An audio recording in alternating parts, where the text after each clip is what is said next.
So you want to put shims on the keel of your Catalina 22. Here are the instructions that come with the Catalina Direct shim kit. This is where they tell you to put the shims. Here are the shims, made out of fiberglass. Pretty good, unless you can get fiberglass cheaper, I guess, somewhere. First challenge is figuring out exactly where to place them and how to place them. They're not exactly contoured perfectly to the size and shape of the keel. So it's a matter of figuring out just exactly where you want to put them. In my case, I found that it was best if I cut the corners on the side that has the keel pin lock.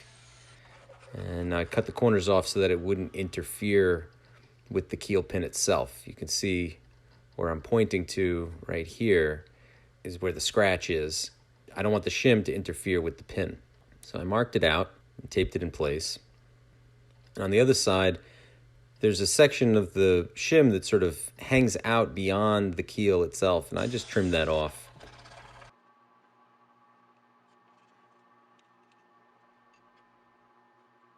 The Marine Tex comes with the kit. It's a 2-part epoxy. Just mix it up. And you got to work really quickly with this stuff. So you just kind of spread it like peanut butter on the back of the shim, and then stick it on the keel. I kind of spackle the seams. I'm trying to create a nice clean seal all the way around the shim so that gunk and stuff can't get caught in that space. So mix up some more epoxy and apply the other shim on the other side. Probably should wear some gloves. Clamp them in place. And you can see my shims are kind of sliding down a little bit. Didn't make that much of a difference.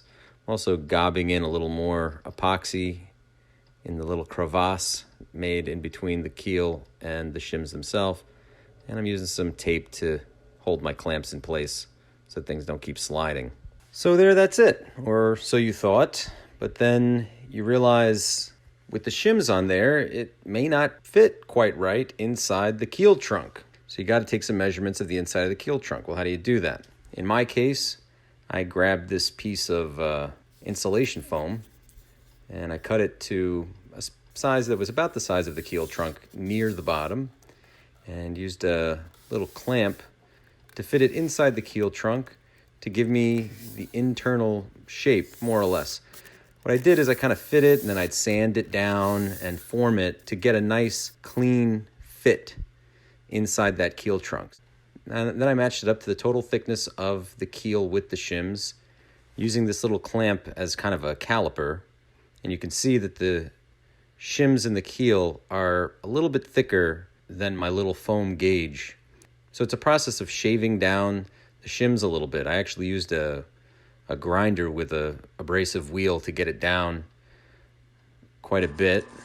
And once I got it to where I kind of thought it was all right, I cleaned it all up, used the tack cloth to get all the little bits of dust.